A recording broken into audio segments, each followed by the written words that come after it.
Welcome to the webinar. This is an exciting time for higher education institutions. New technologies are driving the kinds of change in policies and teaching practices in lecture halls and classrooms around the country, if not around the world. More people are gaining access to some form of higher education than any other time in recorded history. There are renewed debates about the role of higher education in society and technology and its connection to it, and in our personal lives as well.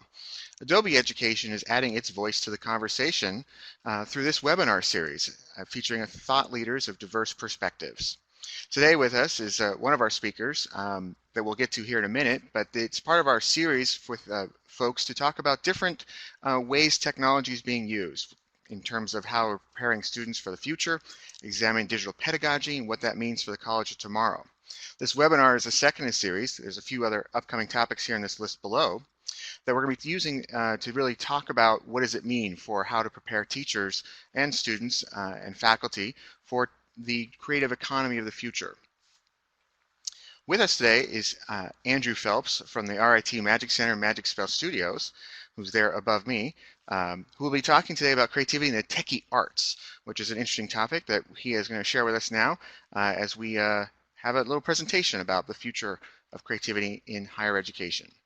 And with that, Andrew, I'm going to switch us over and you'll take the stage.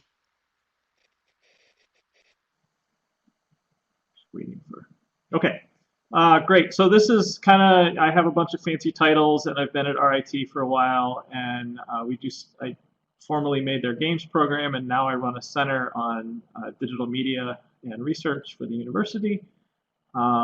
This is normally how you would present yourself at an academic talk.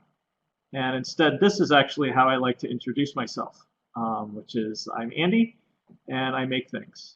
And I think that that's actually really important because when we think about making things, higher ed is particularly, I guess, sort of guilty of sometimes forgetting that one of the ways that human beings learn is to make something, right? That intrinsically, by making something, we learn just through that very act, right? And so a lot of times you'll see focus on, whether or not making a given thing resulted in certain skills, or whether or not those skills were transferable, or how well those map to a standardized form of assessment, and so on and so forth. But I think that deep in our core, we want to remember that just the pure act of making something, that moment of responding to a situation with creativity, in and of itself is educational.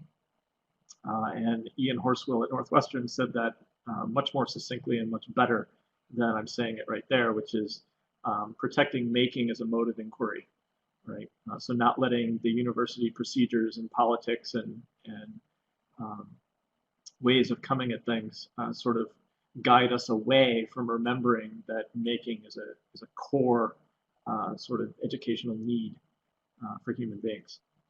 So in my neck of the woods, what we're really doing is we're talking about creating games, making worlds, using digital media to tell stories, right? And so that is taking STEM topics and using them to create art, and in particular using them to create art through research. So my center focuses very specifically on things that we don't yet know how to do, because if we knew how to do them, it wouldn't be nearly as interesting. So that's kind of where we find ourselves, and I'll give some examples later of kind of what that means. It's a particularly strange unit within the university, so it bears some talking about in that it is not an academic major or department. You can't get a degree in it. It is a university-wide research center, so I can work with any student on campus or even off campus in the case of digital stuff. It's both a physical lab as well as kind of a virtual set of tools that we use from anywhere.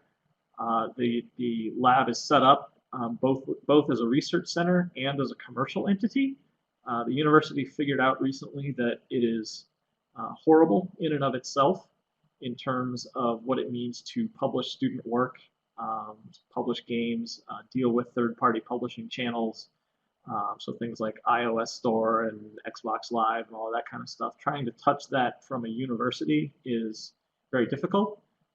So we went and made a little publishing studio, both so that we could do it and then so we could use that as a tool to show our students how that works. So with that comes the need to sort of be a brand. And it's deeply aligned with our strategic plan, which says multidisciplinary, something like 25 times in 20 pages or something like that. Basically, everybody's trying to figure out how, in an organization that is mostly these little walled silos of disciplines and fields, how we do things that float sideways across all of that. So I like to think of it as kind of academic Switzerland, right? We don't take a role in the land wars between the fields and the colleges. We want to just be a neutral ground for collaboration and partnership. So it reports directly to research and was created by the president, which means it's harder to argue with, although faculty find a way to argue with anything because we're faculty. So it's a little bit new in the sense that it focuses on research, but its output goal is production, commercial production. And that's a new thing. It's a new model. I think it's pretty interesting. I wouldn't have tried it if I didn't. But it is kind of a weird beast. And when you see the kinds of things that we're doing, I think they will stand out as being a little bit atypical from what you would normally associate with a digital media research lab. A lot of what we do is spread across several different themes and initiatives. So we're looking at social media, and we have a whole group that is kind of highly engaged and involved in that. We're also looking at the free and open source software movement and what drives that community and the kinds of things that it makes and the kinds of things it values. We're looking at mobile, obviously. We're looking at, in particular, the use of some of these technologies within formalized museum environments, both during someone's visit to a museum or a gallery, pre and post that visit. We're looking at some work in access and collaboration technologies. Probably the best well-known project that we're associated with there is a movement called Enable, which is using 3D printing and some software and digital community around printing prosthetics for children without hands. So it's kind of an interesting movement that started with a faculty member here who's a research scientist in the center. We're doing a lot of work in games and learning, so the ability of games, both formally and informally, to act as educational tools and augment or sometimes replace other forms of instruction. And then the use of games and interactives around religion, culture, and policy. So can we use games, for example, to learn about different religions as we play with people from those backgrounds to try to gain literacy and reduce tension? Kind of an interesting topic, particularly timely in the world today. Which all boils down. So you take all of that and all the faculty interests and all of the research and the grants and all of that, and you smash it down. And what that really gets to is helping our students make things, right? That's the core activity that everything I just said has in common, right? Which is we have a bunch of students that are driven to want to be able to make new and interesting things. And so how do we help them do that is kind of an open question, and we're constantly trying to get better at that because we know that they already want to do it. They walk through the door to a place like RIT saying, I want to make video games or mobile applications or digital media that solves this problem, or communication tools that engage this community or what have you. So we know they want to do it but maybe they don't have the skills to do it. Maybe they don't have the design process to do it. Maybe they just need experience doing it over and over. But how best to support them in that is something that we're deeply focused on. So no presentation would be complete without pointing out the fact that we make rock stars. This is the kind of student that we will make. in some of our programs. This is Alex. He makes Halo. Everybody's heard of Halo. Even if you hate it, you've heard of it. If you love it, then you really, really love it. And apparently there are a bunch of people that do. It's interesting to us to study Halo as a software media, digital media product that takes hundreds of people many years to create. So we look a lot at the processes and design behind something like that. This is Anna. Anna was a student of mine who went off to Valve, worked with them on several projects, including SteamOS, did a lot of third-party gamer relations, then got poached by Oculus, and there we go. All right, so let's get to the good stuff. So we pretty firmly believe that making things is a process. We're doing a lot of work right now around student entrepreneurship and student startup activity, which is also a process. We think that education is a process, and so we're looking at ways to blend those processes, right, to think about their overlap. We're looking right now at a convergent space between our film and animation programs and our game design and development programs, and the way that the field has shifted in terms of distributing that type of content, which means the rise of the sort of smaller scale studio, the 20 to 30 person studio, the 15 to 20 person studio, rather than the behemoth company. And so we're thinking about helping our students start studios like that, helping our students take a project that began in an academic setting and commercialize it and put it into market and use that experience either to help them land a position at an existing place or even create a new place of their own. There's our facilities. I'm going to skip that slide and I can come back and talk about our current facilities if folks are interested. Most folks are no longer interested because we're making new facilities. We're going to be creating a building that opens fall of 2018. But really, when I talk about that convergence, when I talk about that way that people are creating and consuming media, I think that has a lot to do with historically, higher ed, in my experience, has focused on academic study, even if it's in a project-based curriculum, even if that curriculum has constructionist roots. It's mostly you make your thing for class, and when class is over, your thing is over too. Now we're looking at ways that ties to startups, ways that ties to first and third party partners, ways that ties to research and development that extends beyond the classroom, and thinking about everything that we do from a showcase and performance mentality. And that really changes the nature of the educational experience. Okay, so to get a real sense of the kind of thing that we do, I'm going to present a first case study. So this is a game that we did about a year ago. And the premise for this game was to challenge our notion about what a game is and what a game is for. And we wanted to take a form of game that folks were really familiar with, or at least that folks that grew up in arcades, is really familiar with, and relate that to something that was near and dear to our hearts, but that may or may not really resonate with the general public. When we were preparing, when we were thinking about this project and what we wanted to do, was right after there was a series of articles around Jackson Pollock and his work, and they had done some scans of his work and discovered underneath that there were pencil drawings, that he had planned sections of his work, even though it is created in this seemingly random, seemingly frenetic, in the moment style. And so we wanted to find a way that we could relate that notion of plan and that notion of constructed artifact with the sort of timeliness and in the momentness of his work. Because when we were looking at these stories, we made the mistake of going to social media, where a bunch of people in social media were saying things like, you know, my toddler can create a Jackson Pollock painting, and why is this art, and all of this kind of stuff. And when you hear about his work, it talks about being in the moment, and it talks about flow.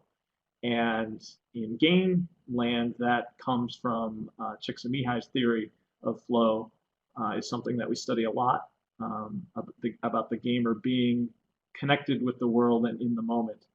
And so we created this game. And I'll let you see it.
Okay, so at least for me, that paused a couple of times.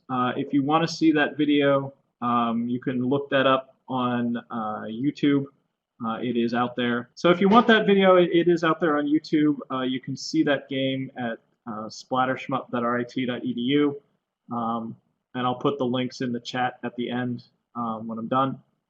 But that was kind of a strange game for strange reasons. The way that it's played is every decision that you make, every direction you take, creates this trail of splatter paint underneath you. By using different strategies, you can change the colors involved. We went out and scanned a bunch of Pollock paintings and created palettes from those paintings. It taught us a lot about making things, about production and scale. We released it in the Windows Store. We released it in a couple other platforms. It was a finalist at the Games Learning and Society Education Arcade. It was accepted at the Digra Blank Arcade, which is the Digital Games Research Association, and probably most famously, it was shown at the Smithsonian at the Indie Arcade. So about 10,000 people played that while it was there. Kind of crazy. And so it was a fun thing to make. It was an interesting thing to make. We tried to really challenge, we tried to really think about what a game was for, how we could use it as an educational tool in ways that were not sort of we're going to take a bunch of facts around this and try to have you review those facts in a sort of flashcard skill drill fashion, that kind of thing. We wanted to see if we could experientially get someone to think differently around art and the way that particular form of art is created, and what that process looks like by having somebody recreate it in a form that they were a little bit more familiar with. So kind of an interesting experiment. And here are some of the works that people made with that game, right? Which I'm kind of taken by. I have a couple of these framed in my house. So it's kind of cool. There's the group that made it. That's my class. Me on the end in the ridiculous shoes.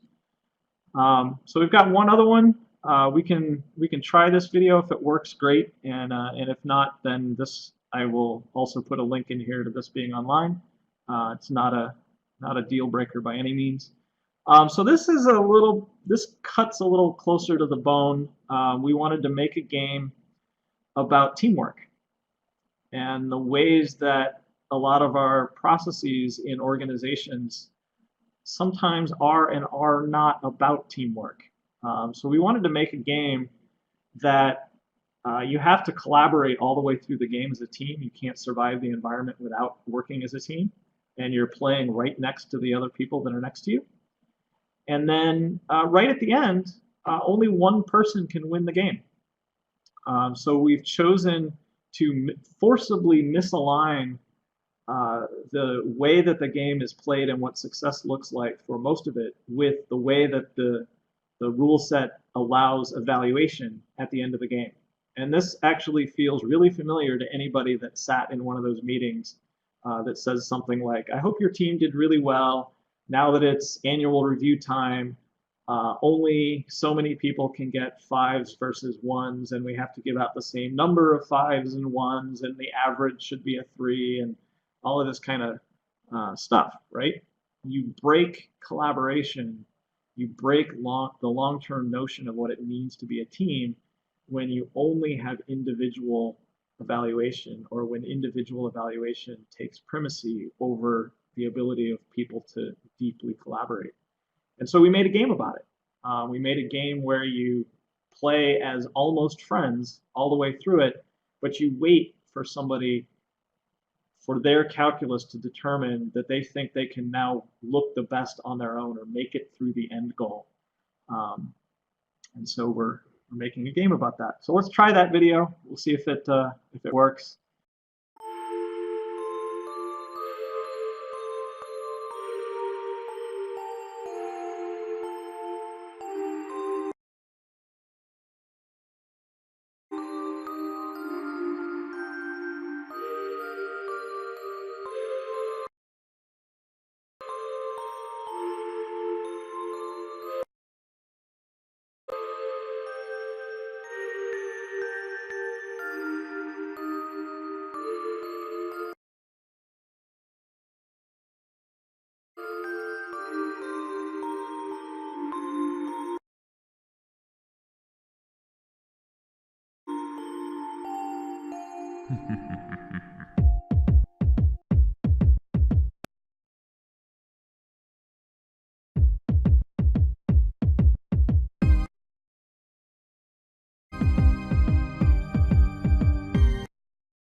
Okay, so that video kind of bombed, but hopefully you saw a little bit of it.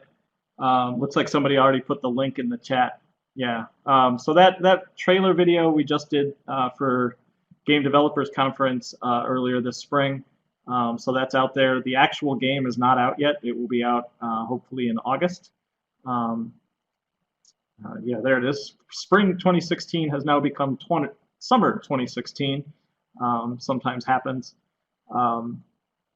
We're actually releasing that on Xbox, so we're taking our students all the way through an actual commercial release on channel, which for them as an educational experience is kind of bar none, right? So there, it's kind of crazy. But what I would say about that from an educational perspective is that everything we're trying to do is experiential, everything we're trying to do is process driven, and everything we're trying to do is constructionist. All of the programs that we have here that feed into the Magic Center, all of the stuff we do in games, the stuff we do in film, the stuff we do in digital media, is all constructionist. Going out there and looking and reviewing all of the other programs that we're associated with or that we view as sort of competitive are also constructionist.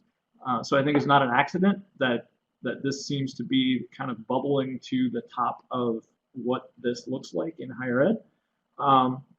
So everything is focused on the work that's produced. We don't teach anything as a skills course, right? So while there might be courses where we know that underneath the hood people are learning to animate, or people are learning to model, or people are learning to program, or what have you, the way that we come at it is that everything is team-based, everything is multidisciplinary, and everything is about the work produced right in it, right? And then we take that and we treat that really commercially. We treat that as getting our stuff out there, putting it on a pedestal, getting it shown, and making our students a part of that process, right?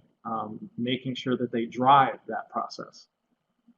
And that really speaks to what I think is sort of post-millennial motivation, right? They come in and they're driven to create. They want creative control. They want to say something. Their dream is first-party content production, right? So they don't come in saying, I really want to be, the number 219 out of the 400-person team that makes the doors on this given project, although that is a thing that has to get done. what they really are saying is they want to have some voice in the authorship of the thing that they're doing. They look at their team and they say that the team is more important than the idea or the product because these are the other people that have voice, right? Um, they're not motivated by money. I don't think you can make digital media if you're purely motivated by money. Um, if you want to get rich, there are lots of ways to get rich that don't involve um, the, the the sense of pouring yourself into the kinds of things that folks are making, and the desire for impact, right? So are the things that they're making, do they have impact? Are they, in some cases, fun to let somebody have a good time? Are they educational? Are they changing a community? Are they driving a message? Are they, whatever the goal is, right? Are they succeeding in that? Is something that's very important to the students that we're working with, and to our faculty and to me. Um, so yeah, this is our lab to get a sense of the kinds of places that we work in. So one of the things you'll notice about this is there's not like rows and tables of stuff, right? Everything is clustered around little groups of people taking little bits of space, claiming it as their own for as long as they need it, and working through kind of what that looks like. It's all, the physical space revolves around being project driven, just like all of our other activity.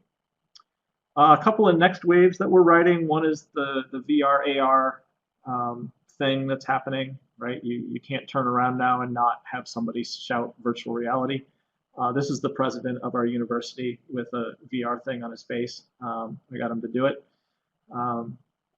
So I include that slide as often as I can anywhere, just because it's Dr. Dessler with a VR thing on his face.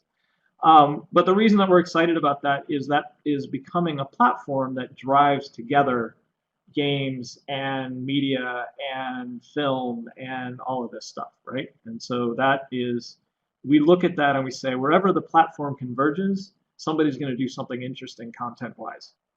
It's also interesting because it fits with our ethos of we don't know what to do yet in that space. And so that gets everybody here really interested and engaged in it. Nobody knows what a great VR project looks like yet. And so I think that that's something that we're really interested in. The other thing that I think is, this is a non-VR example of VR for Angry Birds. And the reason I do that is it has nothing to do with the content of Angry Birds. It has to do with the process of Angry Birds. So if you're familiar with Rovio and Angry Birds and the swell of what is now sort of a canonical example of a successful or super successful mobile game, it's going to be the thing that people look back on. There are kids running around with Angry Birds lunchbox, right? So in my day, that was like Pac-Man. It became the canonical thing that defined a certain moment in time. What I think is interesting is that it wasn't their first game. It wasn't their second game.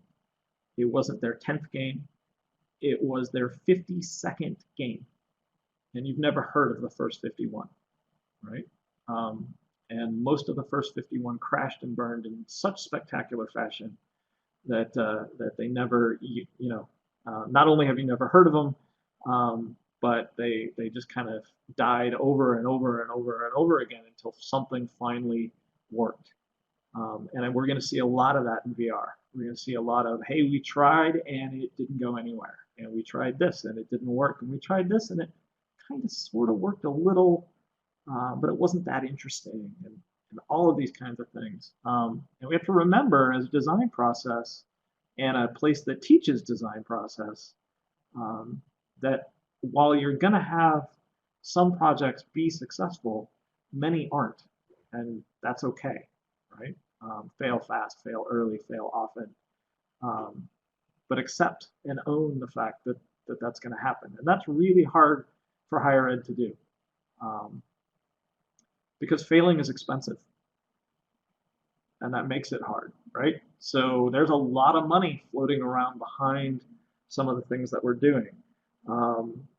RIT has sunk in more than a couple $1 million We've got some money from NSF. We've got some money from the Enable Foundation. We've got some money from some of our leadership giving initiatives. We've got money from some corporate friends. We've got money from the Regional Economic Development Council. We've got money from the state, because a lot of what we're doing is helping these students with these startups and creating jobs and revitalizing the economy and growing digital media production within both the region, the state, et cetera.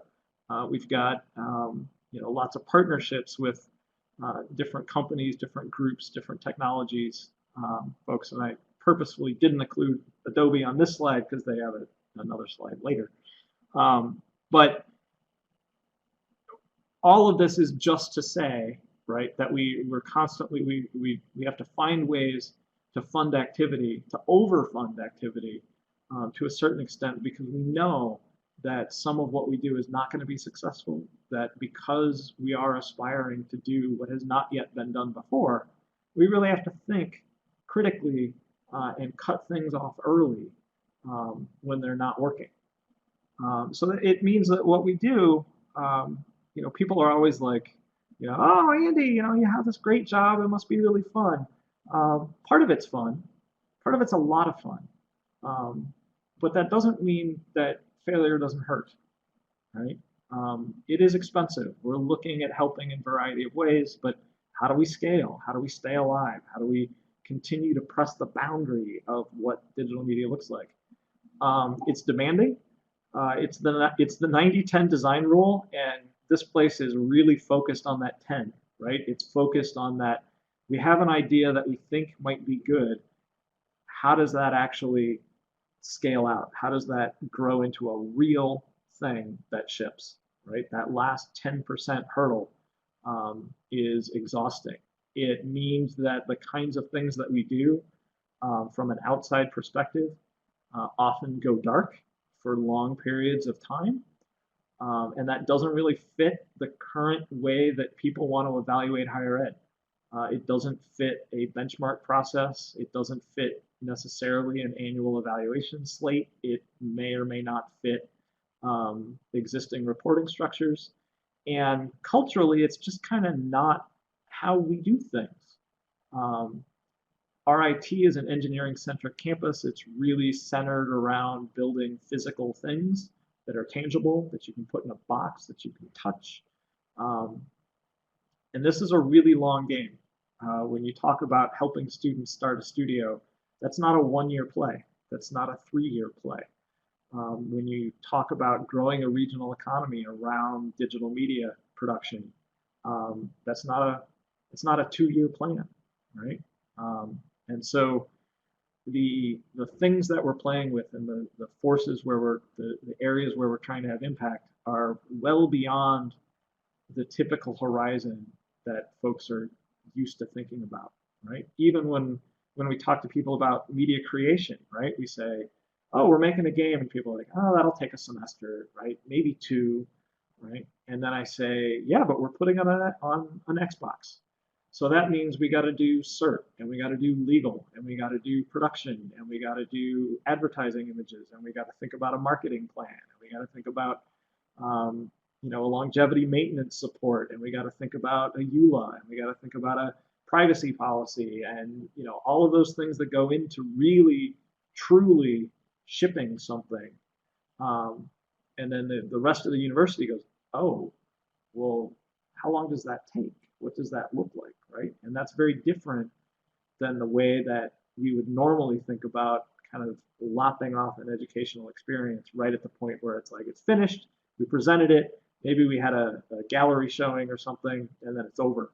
But we wanted to walk our students all the way through what that looks like, because we wanted to catch that itch and be able to do it themselves the second time. So hopefully that makes sense. So, to go all the way back to the beginning and the constructionist roots that all of this started from, it really is just as simple as we learn by making things. And if we keep making things and we keep getting them out there, we're going to continue to learn. We're going to keep creating our students, educating our students, educating ourselves, become a better university by doing this. So with that, my one Adobe slide. So I've been very fortunate over the years to connect early with Adobe and do a lot of great stuff with them, including this talk. I'm a member of the Educational Leaders Program, the Partners by Design program. One of these pictures in here is Michael Go is playing an early version of what became Splatter Shmup at Max a couple of years ago. Um, Michael was in the XD group for a while at Adobe. Um, there's me at Summer Institute for AEL Land. All of this stuff was drawn with when Adobe made the pencil thing for iPad before the Apple Pencil. Um, so I just wanted to sort of make sure that I thank them for not just this talk and this series of talks, but the whole Adobe Ed mission and what they're trying to do. I think is kind of cool as a company, um, and so on. And that's kind of the talk. So hopefully that was useful, um, possibly inspiring, possibly crazy, so forth. There's all of my contact info, so you can find me there. You can also find me on Facebook and Twitter and stuff. But if you want to get in contact, please feel free to do so. And I guess now we get to have some Q&A and so on. So I Yeah. haven't been able to watch the chat much, so I don't know if people have already asked, but let's kick it off and make it good. Yeah, well, I've got a couple of questions. I'm not sure why my video is not appearing, so I'll just ignore that. But one question I had for you was, it's a very interesting model, and one of the things that I'm curious to know more about is, you talked a little bit about the how faculty like to debate a lot of things, and there's always going to be something to have as a conversation, right?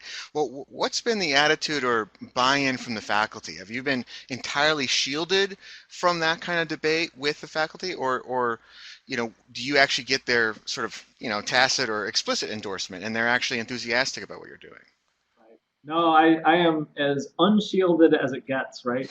I am still a faculty member. Um, all of the folks that come down from a research perspective are other faculty members. They have no problem telling me what they think, what works, what doesn't. Um, I think when we first started this, there was kind of a fear from the faculty perspective that what the university was trying to do was get students to make stuff and then try to make money on it, Hmm. like ourselves, right? Like somehow sort of take advantage of student labor Right, right. and for Hmm. evil, nefarious things. And I think that now that we've done a couple of things and really worked through that process a couple of times with students and with faculty, now they're kind of like, oh wait, I get it. It's not something that was necessarily in their wheelhouse um, before it was done the first time, and now that they've seen it, they're really excited by it because they're looking at what a couple of our students have done, the kinds of experiences that they've had, and where that's been able to land them. They're looking at their own work, saying, I built this thing and it's on iOS and I want to publish it, but you know, I went and I published it under my own name, and wow, that's really not a good idea, right? And what are the other mechanisms to do that, right? So I think that they're kind of figuring out that no, this can and does work, but it only works with their engagement and involvement. So we've been really fortunate that we've had um, a wide array of faculty affiliate with the center, but then a few faculty that just like really went all in really early and made it work. And when that happened, um, I think that that's now it's becoming ever more the model as people are seeing it work, right? And they're seeing, the opposite of, people were worried about students getting hurt, and in fact, they're seeing students benefit greatly from this. And so, um, the quickest way to a faculty's, good heart is to do something good for a student, right? Hmm. And so I think it's working. Good, great.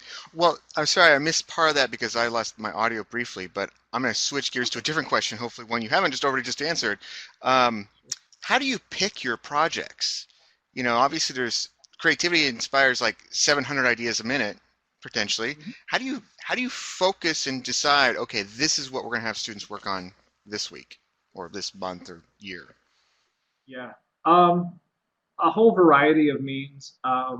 Basically, we try to reserve a block of time where we're constantly looking at that 700, right? We want to keep coming up with new things all the time and kind of put them in a bucket, and then we look really practically at first.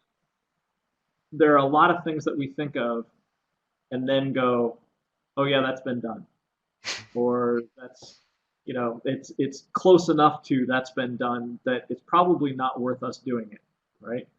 There are some things that we've looked at where we've gone, that would be really cool, but we just can't do it. We don't have the resources or the expertise or the equipment or the scale, to do it, right. And so we try to wiggle in on um, things that we think are possible with the human resources and the scale of infrastructure that we're able to bring to something. Hmm. And then the last criterion is a group passionate about it, right? So we're only going to take things on that somebody says, this is my thing, right? Like, I am going to be here for this, right? I want to take this on. Because if you look around the room and everybody's like, yeah, that's kind of cool, and you're like, okay, but who wants to own it? And everybody Right. kind of wheels their chairs back, right? Then that's going to go nowhere. So Right. so that's another criterion. Yeah. The other sort of aspect a lot of times is the research output. How do you quantify, or is there the drive or demand and that pressure, publish or perish? Is there an element of how do you show in for the world of academia that what is the output, the knowledge gained in a research sense for Right, others? right. And we run up against that pretty severely, right? Because we've got some folks that are affiliated with us that come from a more traditional discipline, right? Where it's, if you didn't get your journal article, if you didn't get your, Right. uh, and that journal article is not in a very specific set of journals with a specific impact factor and so forth, that could be a problem. So we did a couple of things. One is I worked with the president and the provost and the senior leadership of the games program to say that within that space, what it means to publish is much wider and broader than just print publication in static medium, right? And so we have like I counted last year on my CV the fact that I made a thing with my class and brought that to the Smithsonian, right? And there's a pretty severe, um, first off, impact. Yay, a lot of people saw it, a lot was written about it, so on and so forth. But secondly, pretty draconian review policy in terms of acceptance rates and all of that kind of stuff relative to that. So we actually rewrote our tenure and promotion guidelines to include the kinds of activities that we thought were relevant for the games group. We haven't been able to expand that campus wide yet, although I would certainly like to. Um, but what when you think about the goal of what Publish or Perish at its core was really about, right? It was about advancing the field and having impact. And so we think if we can do the kinds of work that we're doing, where we can take the things that we make and describe their impact and demonstrate their contribution to the field, then that has, very appropriate and very real ability to speak to somebody's, be it tenure case or what have you, right? We only want to be making things that we think really do move the field forward, right? Really press at the bounds of what digital media is capable of. And so when we do that, um, I'm always kind of pressing the faculty to say, I want you to build the best work that you can build, and I don't want the writing about that work or the review of that work to detract from the work itself. Right. Yeah. Uh, at the same time, writing about it and getting it reviewed and that stuff is important, right? So don't Sure. shortchange that either. Sure. But I was in a meeting with our provost and I said, I know a lot of people that make really bad games and write really good papers about their bad games. And I don't think that's what we want to be. No. And that was the moment where people sort of went, yeah, I think you're right, Hmm. So, Hmm. yeah.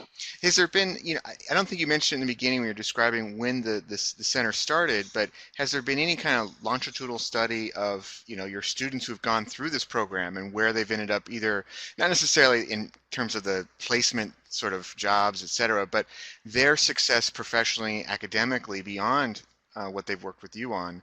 Have you been able to collect any data on that? Yeah, I mean, on the one hand, we have data because we're a university. So we, right? Plenty The to go alumni around, yes. network knows exactly where they are, right? They will ask them for their pledge, however high water. We are close with a lot of the folks that interact with us, and probably the deeper that they interact with us, the more that we know about them and where they've gone and what they're doing. Um, so we have that data. We've not done sort of like a 5-year report on where everybody is and what that looks like. The center's only um, about 3 years old right now. Hmm. Hmm. Uh, so we would probably look to do that at about the time where we had a complete cohort, Right. uh, Okay.